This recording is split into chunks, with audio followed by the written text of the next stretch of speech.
அல்லாஹ் ரப்புல் ஆலமீன் நமக்கு திருமறை குர்ஆனில மரண நிகழ்வை, மறுமை நிகழ்வை நினைவுபடுத்துகிறான்.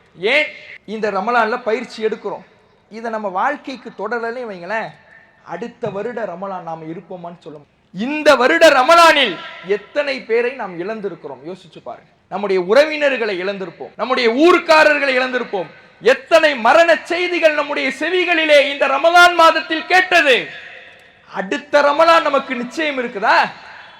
நேற்றைய தினம் நோன்பாக இருந்த நாம் இன்றைய காலையில் ஃபஜரை மறக்கிறோம் என்றால் நாளைக்கு நமக்கு நிச்சயம் இருக்குதா வாழ்க்கை? நிச்சயம் இல்லாத வாழ்க்கையை வாழ்ந்து கொண்டிருக்கிற நாம் இரையற்ற பயிற்சியை மறந்து விட்டோம் என்றால் மரண தருவாயிலே மலக்குல் மௌத் உயிரை கைப்பற்றுகிற பொழுது அல்லாஹ்விடத்திலே மனிதன் புலம்புவான். அஸ்ஸலாமு அலைக்கும் வரஹ்மத்துல்லாஹி வபரகாத்துஹு. எல்லாம் வல்ல ஏக இறைவனின் அன்பும் அருளும் நம் உயிரினு மேலான நபிகள் நாயகம் ஸல்லல்லாஹு அலைஹி வஸல்லம் அவர்கள் மீதும் அவர்களது வாழ்க்கை வழிகாட்டுதல்களை தங்களால் இயன்றளவு பின்பற்றி வாழ்ந்து மரணித்த நபித்தோழர்கள் மீதும் நபித்தோழியர்கள் மீதும் குறிப்பாக இங்கு அமர்ந்திருக்கும் நம் அனைவர் மீதும் என்றென்றும் நின்று நிலவட்டுமாக. நபிகள் நாயகம் ஸல்லல்லாஹு அலைஹி வஸல்லம் அவர்கள் பெருநாள் என்ற இந்த வணக்கத்தை தொழுகை, உரை, திடலில் கேட்கப்படுகின்ற பிரார்த்தனை என்ற பல கூட்டு அமலைத்தான் நபிகள் நாயகம் ஸல்லல்லாஹு அலைஹி வஸல்லம் அவர்கள் நமக்கு வழிகாட்டி இருக்கிறார்கள். அதனால் இந்த பெருநாளின் முழு நன்மையை அடைகின்ற வகையில் இந்த எல்லா காரியங்களிலேயும் சகோதர சகோதரிகள் கலந்து கொண்டு செல்லுமாறு கேட்டுக்கொள்கிறோம். கண்ணியத்திற்குரிய எல்லாம் வல்ல அல்லாஹுவின் நல்லடியார்களே, அல்லாஹுவின் மாபெரும் கிருபையினால் புனிதமிக்க ரமதான் மாதத்தை நாம் நிறைவு செய்துவிட்டு நபிகள் நாயகம் ஸல்லல்லாஹு அலைஹி வஸல்லம் அவர்கள் காட்டி தந்த வழியிலே பெருநாள் தொழுகையை மகிழ்ச்சியோடு நிறைவேற்றி நாம் எல்லாம் அமர்ந்திருக்கின்றோம். அல்லாஹுடைய தூதர் நோன்பாளிக்கு கிடைக்கின்ற மகிழ்ச்சியை பற்றி சொல்லுகிற பொழுது இதா அஃப்தர ஃபரிஹ, ஒரு நோன்பாளி தான் நோன்பு திறக்கின்ற பொழுது மகிழ்ச்சி அடைகிறான்.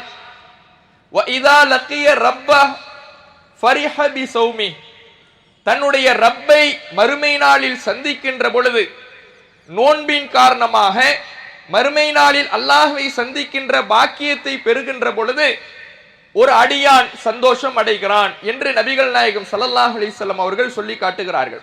நோன்பாளிக்கு கிடைக்கக்கூடிய மிகப்பெரிய பரிசு, மிகப்பெரிய பாக்கியம் அல்லாஹ் ரப்புல் ஆலமீனை மறுமை நாளிலே அவனை காணக்கூடிய இன்பம்தான்.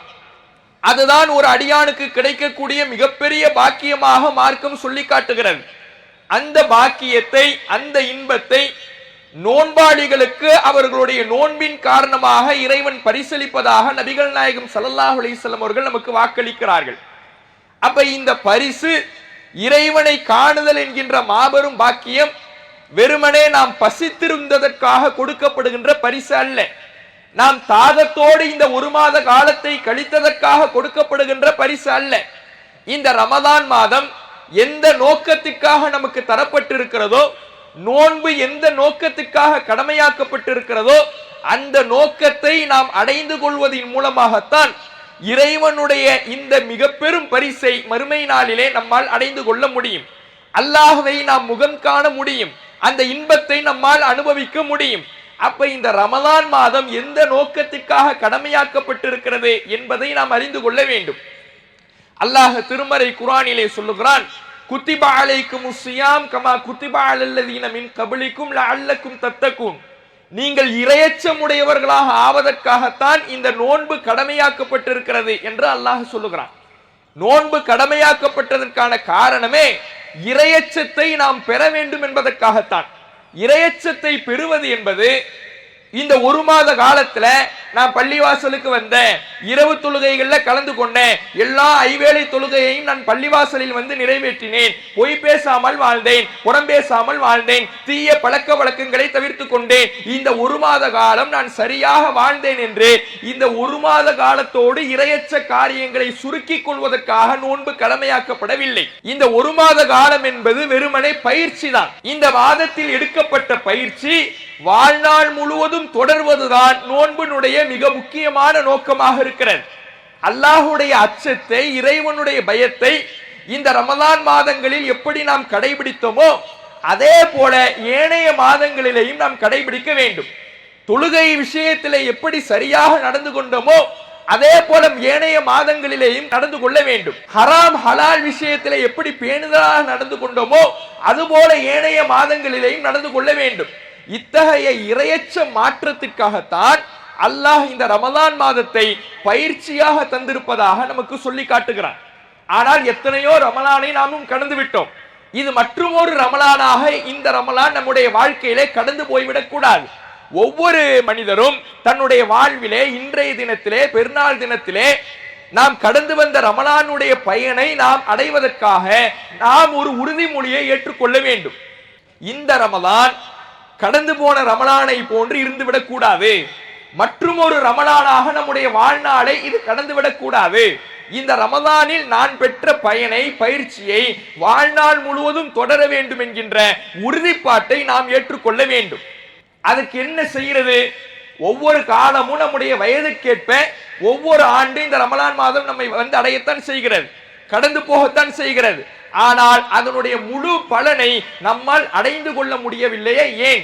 அதனுடைய கேள்வியை நம்முடைய உள்ளத்திற்குள்ளே கேட்டுக்கொள்ள வேண்டும். ஏனென்றால் இரையச்சத்துக்கான பயிற்சியை அல்லாஹ் நமக்கு எப்படி வழங்கி இருக்கிறான், எந்த அடிப்படையிலே நாம் பயிற்சி பெற்று இருக்கிறோம், இரையச்சம் இந்த ரமலான் மாதத்தில் இருந்ததற்கான காரணம் என்ன என்பதை உளப்பூர்வமாக ஆழமாக நாம் அறிந்து கொள்வதன் மூலமாகத்தான் ஏனைய மாதங்களில் நாம் செய்ய வேண்டிய காரியங்கள் என்ன என்பதை உணர முடியும். நபிகள் நாயகம் ஸல்லல்லாஹு அலைஹி வஸல்லம் அவர்கள் இந்த ரமலான் மாதம் எப்படியான பயிற்சியை தந்திருக்கிறது என்பதை நமக்கு விவரித்து காட்டுறாங்க. மிக முக்கியமாக இந்த ரமலான் மாத பயிற்சியிலே கவனிக்க வேண்டிய விஷயம் இரண்டு விஷயங்கள். அந்த இரண்டு விஷயங்கள் தான் ஒரு மனிதனை இரையச்சத்திலிருந்து தூரமாக்குவதற்கான பெரும்பான்மை காரியமாக இருக்கிறது. பாவத்தை நோக்கி ஒரு மனிதனை தூண்டுவதற்கு பெரும்பான்மை காரியமாக இருக்கிறது. நன்மையிலிருந்து ஒரு மனிதனை தூரமாக்குவதற்கு பெரும்பான்மை காரணமாக இருக்கிறது. அந்த இரண்டு காரியத்தையும் எப்படி நாம் கட்டுப்படுத்திக் கொள்ள வேண்டும் என்கின்ற பயிற்சியை இந்த ரமலான் மாதத்தில் அல்லாஹ் தருவதன் மூலமாக நம்முடைய இரையச்சத்தை அல்லாஹ் பரிசுத்தப்படுத்தி புதுப்பிக்கின்றார். என்ன அந்த இரண்டு காரியம்? என்ன? ஒன்னு ஆசை, இன்னொன்னு பகை.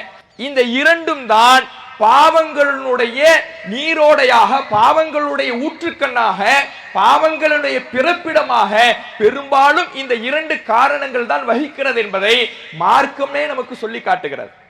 நபிகள் நாயகம் ஸல்லல்லாஹு அலைஹி வஸல்லம் அவர்கள் மனிதன் எப்படியெல்லாம் வழி தவறுகிறான் என்பதை நமக்கு விவரிக்கின்ற பொழுது, ஷைத்தான் ஒவ்வொரு நன்மையான வழியிலையும் அமர்ந்து கொள்வானா. இன்னக ஷைத்தான கஅத அலா தரீகி, ஒரு மனிதனுடைய வழியிலே ஷைத்தான் அமர்ந்து கொள்வான். எந்தெந்த பாதைகளில் எல்லாம் அமர்வான்? மனிதனுடைய இஸ்லாம் என்கின்ற பாதையிலே அமர்வான், மனிதனுடைய ஹிஜ்ரத் என்கின்ற பாதையிலே அமர்வான், மனிதனுடைய ஜிஹாத் என்கின்ற பாதையிலே அமர்வான். மார்க்கத்திலே என்னவெல்லாம் நன்மையான காரியங்கள் சொல்லப்பட்டிருக்கிறதோ அந்த வழிகளிலே, பாதைகளிலே ஷைத்தான் அமர்ந்து கொண்டு ஆசை வார்த்தையை நம்முடைய உள்ளத்தில் போட்டு அந்த நன்மைகளிலிருந்து நம்மை தூரப்படுத்துவானா. நபிகள் நாயகம் ஸல்லல்லாஹு அலைஹி வஸல்லம் அவர்கள் சொல்லி காட்டுகிறார்கள், ஒரு ஹிஜ்ரத் செய்வதற்காக நாடுகிறார் என்றால் அவருடைய வழியில ஷைத்தான் அமர்ந்து கொள்வான், அவருடைய உள்ளத்துல ஆசை வார்த்தை போடுவான். எப்படி போடுவான்? நீ ஹிஜ்ரத் எல்லாம் போகாத, ஹிஜ்ரத்து போனீன்னா கடிவாள பிணப்பட்ட, சங்கிலியால் பிணைக்கப்பட்ட குதிரைய மாதிரி தான் நீ வாழணும். உன் ஊரை விட்டுட்டு, உன் நாட்டை விட்டுட்டு வேற ஏதோ ஒரு ஊருக்கு போய் அகதியா வாழணும்னு நினைக்கிறிய, அதெல்லாம் ரொம்ப கஷ்டம் என்று ஒரு பயத்தை போட்டு நன்மையான காரியங்களிலிருந்து ஷைத்தான் நம்மை தூரப்படுத்துவானா. ஜிஹாதுக்கெல்லாம் போயிடாத. நபிகள் நாயகம் ஸல்லல்லாஹு அலைஹி வஸல்லம் அவர்களுடைய காலத்திலே போர்க்களங்கள் அன்றைய அரசியல் காரணங்களால் நடந்தது. அல்லாஹ்வுடைய தூதர் அவர்களுடைய காலத்தில் நடந்த அந்த போர்களின் பொழுது சஹாபாக்களை தூரப்படுத்துவதற்காக ஷைத்தான் முஸ்லிம்களுடைய உள்ளத்திலே ஆசை வார்த்தையை போடுவானா, நீ போயிடாத, நீ போய் கொல்லப்பட்டுட்டீன்னா உன் மனைவியை வேற யாராவது திருமணம் முடிச்சுக்குவாங்க, உன் சொத்தை எல்லாம் வேற யாராவது பங்கு வச்சுக்குவாங்க, அதனால நீ இந்த நன்மையில கலந்துக்காத. இப்படி ஒவ்வொரு நன்மையான காரியங்களிலேயும் ஷைத்தான் மனிதனை தூரப்படுத்துவதற்காக ஆசை வார்த்தையை சொல்லித்தான் தூரப்படுத்துவான் என்று அல்லாஹ்வுடைய தூதர் அவர்கள் சொல்லி காட்டுகிறார்கள். அதே போல ஆதம் நபி அவர்கள் முதல் மனிதர், அவர் ஒரு தவறை செய்கிறார், அதற்கான அடிப்படை காரணமும் ஆசையாகத்தான் இருக்கிறது. ஆதம் நபி அல்லாஹ்வால் படைக்கப்பட்டு சுவனத்திலே இருக்கின்றார்கள். அல்லாஹ் ரப்பல் ஆலமீன் எல்லா விதமான ஞானத்தையும் அவருக்கு கொடுத்து பரிசளிக்கின்றான். மிகப்பெரிய அந்தஸ்திலே ஆதம் நபி அவர்களை அல்லாஹ் வைக்கின்றான். ஆனால் அல்லாஹ் போட்ட ஒரே கட்டளை மரத்தை நெருங்காதீர்கள். ஆனா ஷைத்தான் என்ன பண்ணா, இந்த மரம் எப்படிப்பட்டது தெரியுமா, இதிலிருந்து நீ சாப்பிட்டீன்னா இந்த இடத்திலே நிரந்தரமா இருக்கலாம், உனக்கு அழியாத அதிகாரம் கிடைக்கும், ஆட்சி கிடைக்கும், அதனால இந்த மரத்துல கொஞ்சம் சாப்பிட்டா பிரச்சனை இல்லை என்று ஆசைகளை தூண்டி ஆதம் நபியை அந்த மரத்திலிருந்து சாப்பிட வைக்கின்றான். ஆதம் நபி தவறை செய்கிறார்கள், அல்லாஹ்வால் சுவனத்திலிருந்து வெளியேற்றப்படுகிறார்கள். அப்ப சுவனத்திலிருந்து வெளியேற்றப்பட்டு ஒரு பாவத்தை செய்வதற்கு காரணமாக அமைந்தது என்னவென்றால் அவர்களுடைய உள்ளத்தில் போடப்பட்ட ஆசை. ஷைத்தான் நம்மை வழிகெடுப்பதற்கு, இறையச்சத்திலிருந்து தூரப்படுத்துவதற்கு நம்முடைய உள்ளத்தில் ஆசைகளைத்தான் விதைப்பான். இதை கட்டுப்படுத்துவதற்கு ரமலான் ஒரு பயிற்சியை நமக்கு தந்திருக்கின்றார். நபிகள் நாயகம் ஸல்லல்லாஹு அலைஹி வஸல்லம் அவர்கள் சொல்லுகிறார்கள், யத்ருக்கு தஆமஹு வ ஷராபஹு வ ஷஹ்வதஹு மின் அஜ்லி, என்னுடைய அடியான் தன்னுடைய உணவை விட்டு இருக்கின்றான், தன்னுடைய தண்ணீரை விட்டு இருக்கின்றான், தன்னுடைய ஆசையையும் விட்டு இருக்கின்றான் எனக்காக. அல்லாஹ் சொல்வதாக நபிகள் நாயகம் ஸல்லல்லாஹு அலைஹி வஸல்லம் அவர்கள் சொல்லுகிறார்கள். இந்த நோன்பு காலத்துல எப்படி அவன் உணவை விட்டு இருக்கின்றானோ, தண்ணீரை விட்டு இருக்கின்றானோ, தாகத்தோடு தவித்துக் கொண்டிருக்கிறானோ, அதே போல தன்னுடைய ஆசையையே மனிதன் எனக்காக விட்டு விடுகின்றான் என்று அல்லாஹ் சொல்லுவதாக நபிகள் நாயகம் ஸல்லல்லாஹு அலைஹி வஸல்லம் அவர்கள் சொல்லுகிறார்கள். ஆசையை விட்டோமா இல்லையா? எத்தனை எத்தனை ஆசைகள் நம்முடைய உள்ளத்தில் ரமலானுக்கு முன்பாக தூண்டிக்கொண்டு இறை அருளை விட்டு தூரப்படுத்தி கொண்டிருந்தது. அதையெல்லாம் இந்த ரமலான் மாதத்தில் விட்டோமா இல்லையா? தொழுகைக்காக பாங்கு சொல்லப்படும், அந்த நேரத்துல தான் கடையில கூட்டமா இருக்கும், வியாபாரம் நிறைய இருக்கும். அந்த வியாபாரத்தில் ஈடுபட்டு கொண்டே இருக்கிற நாம தொழுகை அலட்சியப்படுத்துவோம், அப்புறம் தொழுதுக்குவோம், பின்னாடி தொழுதுக்குவோம். தொழுவ போற நேரத்துல, பள்ளிவாசலுக்கு போற நேரத்துல இந்த இடத்துல வியாபாரத்தை பார்த்தோம்னா ஒரு லாபம் சம்பாதிக்கலாம், இப்படி ஒரு ஆசையை போடுகின்ற பொழுது மற்ற நாட்கள்ல பள்ளிவாசலுக்கு வராம இருந்த நாம ரமலான் நாட்கள்ல எப்படி வந்தோம்? அல்லாஹுக்காக அந்த ஆசையை விட்டோம். என்ன நடந்தாலும் போட்டோம், நம்ம போய் தொழ போவோம், பள்ளிவாசலுக்கு போவோம் என்று பொருளாதாரத்தை ஆசையாக ஷைத்தான் காட்டுகிற பொழுது அந்த ஆசையை மற்ற நாட்களிலே அந்த ஆசைக்கு அடிபணிந்து இறையருளை விட்டு தூரமாகி கொண்டிருந்த நாம் ரமலான் மாதத்திலே அல்லாஹுக்காக இந்த ஆசைகளை அப்புறப்படுத்திவிட்டு தொழுகைக்கு செல்லுகிறேன் என்று விரைந்து வந்தோமே, இது நம்மால் முடிந்தது. போனை பார்த்துக்கிட்டே இருந்திருப்போம், ரமலான் மாதத்திலையும் பார்த்திருப்போம். பார்க்கும் பொழுது பேஸ்புக்கை போய் பார்க்கும் பொழுது அதுல ரீல்ஸ் வந்திருக்கும், அதுல வீடியோக்கள் வந்திருக்கும், சினிமா பாட்டு அதுல வந்திருக்கும். நோன்புல இருக்கும் பொழுது ஒரு 2 செகண்ட் அது கடந்த உடனே ஆஹா நோன்பு பார்க்க கூடாது, பார்க்க மனசு தூண்டுது. நோன்புக்கு முன்னாடி பார்த்துக்கிட்டு இருந்தோம், சினிமா பாடலை கேட்டுக்கிட்டு இருந்தோம், ஒரு ரீல்ஸ் வரும் பொழுது அதுல நேரம் போறது தெரியாம ஸ்க்ரோல் பண்ணிக்கிட்டே இருந்தோம். நோன்புன்னு வந்த உடனே பார்க்க கூடாதுன்னு ஒரு 2 செகண்ட்ல உணர்றோமே, அந்த ஆசையை விட்டு விடுவதற்கான காரணம் எங்கிருந்து பிறந்தது? அல்லாஹுக்காக என் ஆசையை விட்டுறேன், என் மனசு தூண்டுதல் தெரியுது, ஆனா இது ரமலான் மாதமாச்சே, அல்லாஹுக்கான மாதமாச்சே என்று விட்டோமே. எப்படி விட முடிந்தது? அல்லாஹுக்காக இப்படியான ஆசைகள் நம்முடைய உள்ளத்தில் தூண்டப்படுகிற பொழுது அல்லாஹுக்காக அந்த ஆசையை அப்புறப்படுத்திவிட்டு நன்மைகளில் இந்த ரமலான் மாதம் விரைவதற்கு ஒரு பாடத்தை, ஒரு பயிற்சியை நமக்கு தந்திருக்கின்ற வகை வகையான உணவுகள், வண்ண வண்ணமான உணவுகள் நல்ல மனம் கமழ்ந்து கொண்டு நம் முன்னே இருந்தாலும் எடுத்து சாப்பிடுவதற்கு மனம் வந்ததா? நல்ல வயிற்று பசியா இருக்கும், வயிறு பசியா இருக்கும் பொழுது அதுவும் உடைய மண்ணடியில சொல்லவே தேவையில்லை, கலர் கலரா வச்சிருக்கிறான், அதை பார்த்து கடந்து போறமே தவிர அதை வாங்கி சாப்பிட வேண்டும் என்று தோணவில்லை, நோன்பை முடித்துக் கொள்ள வேண்டும் என்று தோணவில்லை. ஏன்? என்னுடைய அல்லாஹுக்காக நான் இதையெல்லாம் விட்டு விடுறேன். நோன்பை விட இதெல்லாம் என்ன சொற்பமானது, இதுக்காக நான் என்னுடைய அல்லாஹுக்காக பிடித்திருக்கிற நோன்பை விடுவனா? ஆசையை துறந்தோம், இதுவெல்லாம் அல்லாஹுக்காக நாம் செய்த காரியங்கள் என்பதை நபிகள் நாயகம் ஸல்லல்லாஹு அலைஹி வஸல்லம் அவர்கள் சொல்லி காட்டுகிறார்கள். ஆசையை கட்டுப்படுத்துகிற பொழுது நன்மைகளிலே நம்மால் விரைய முடியும். ஷைத்தான் பாவங்களை நோக்கி நம்மை தூண்டுவான், நன்மைகளை விட்டு நம்மை தடுப்பதற்காக ஆசை வார்த்தைகளை சொல்வான். அந்த ஆசைகளை கட்டுப்படுத்துவதில் தான் இறையச்சத்தில் நாம் விரைவதற்கான வழி பிறக்கும். இதை நாம் அடிப்படையாக புரிந்து கொள்ள வேண்டும்.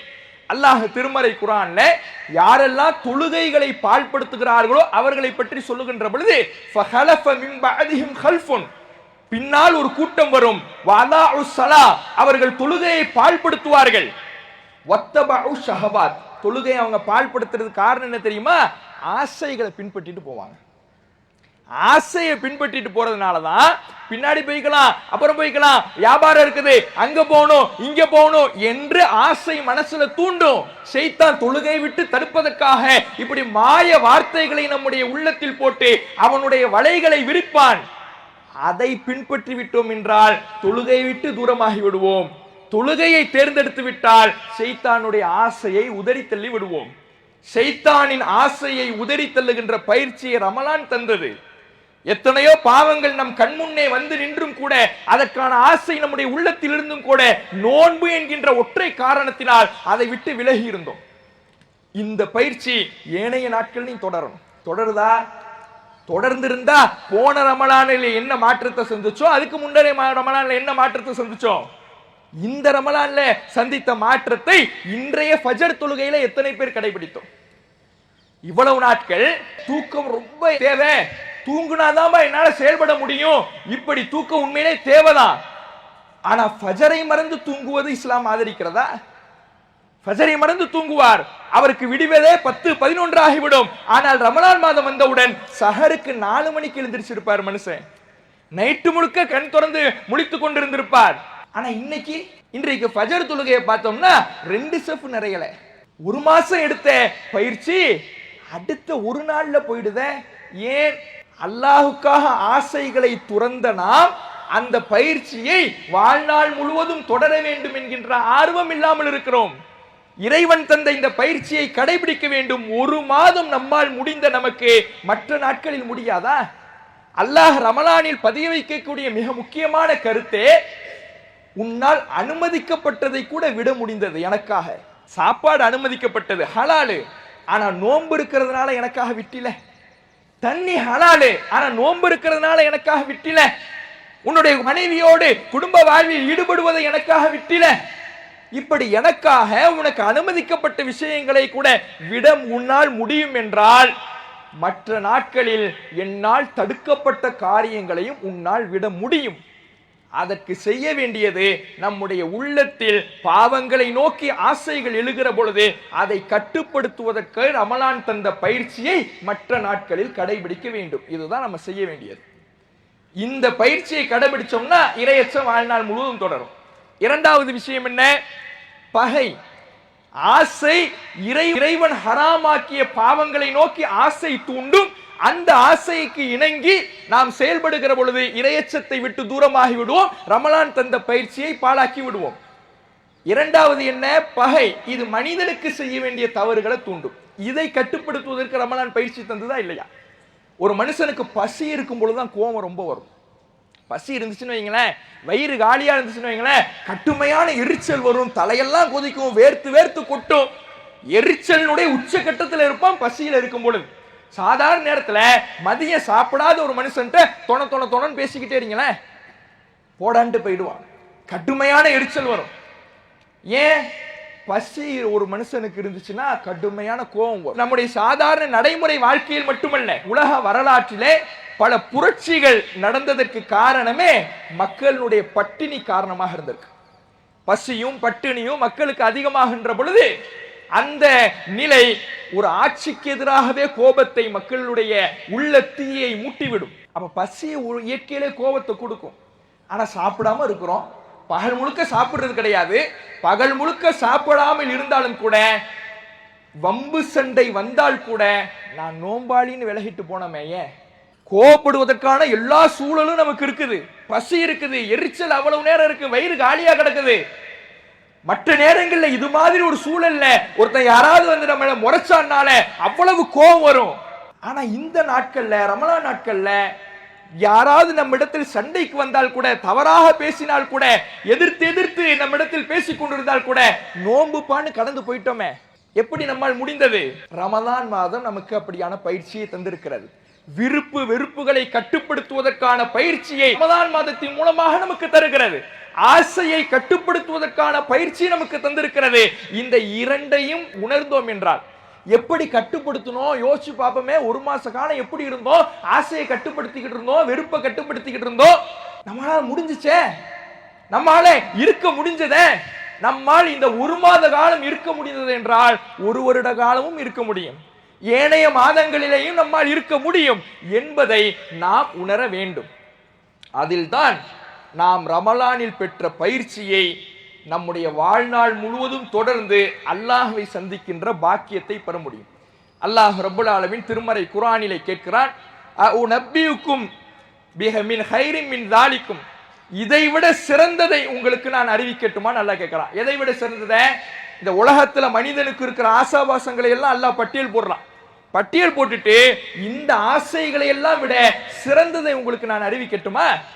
லில்லதீன இத்தகவ் இன்த ரப்பிஹிம், இறைவனை அஞ்சுபவர்களுக்கு அவர்களுடைய இறைவனிடத்தில் ஜன்னாத்துன் தஜ்ரி மின் தஹ்திஹல் அன்ஹார், ஆறுகள் கீழ்புறத்திலே ஓடிக்கொண்டிருக்கக்கூடிய சுவன பூஞ்சோலைகள் அந்த நன்மக்களுக்காக, இறையச்சவாதிகளுக்காக ரமலானில் ஒவ்வொரு வருடமும் இறையச்சத்தை புதுப்பித்து விட்டு மற்ற ஏனைய மாதங்களிலேயும் இறையச்சத்தோடு நடக்கக்கூடிய மக்களுக்காக அல்லாஹ் சுவன பூஞ்சோலையை தயார் செய்து வைத்திருக்கிறான். காலிதீன ஃபிஹா, அதிலே அவர்கள் நிரந்தரமாக இருப்பார்கள். வ அஸ்வாஜு முத்தஹரா, அவர்களுக்கு தூய்மையான துணைவியர்கள் இருப்பார்கள்.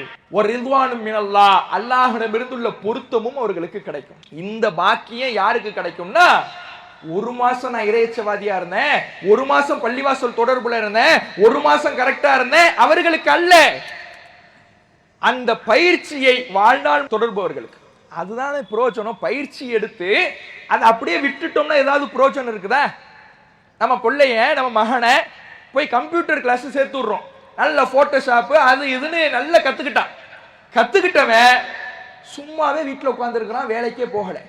ஏன்னா கத்துக்கிட்டில, ட்ரைனிங் போனில, கிளாஸ் போனில, அதை வச்சு ஏதாவது ஒரு வேலையை பார்த்தாவது 4 காசு வரும்ல, பிரோஜனமா இருக்கும்ல, சொல்லுவோமா இல்லையா?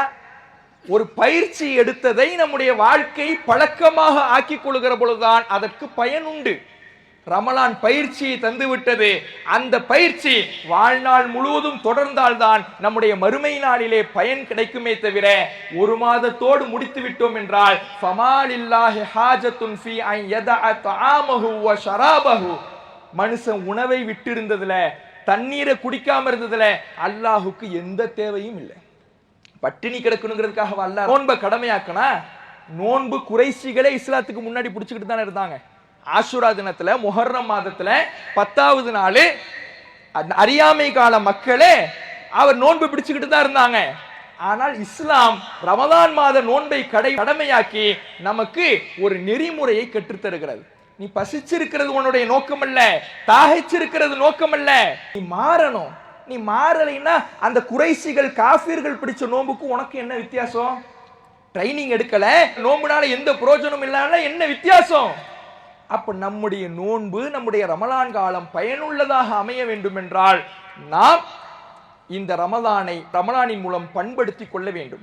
பயிற்சியை நம்முடைய வாழ்க்கை பழக்கமாக்கி கொள்ள வேண்டும். இதை நாம உணரணும்.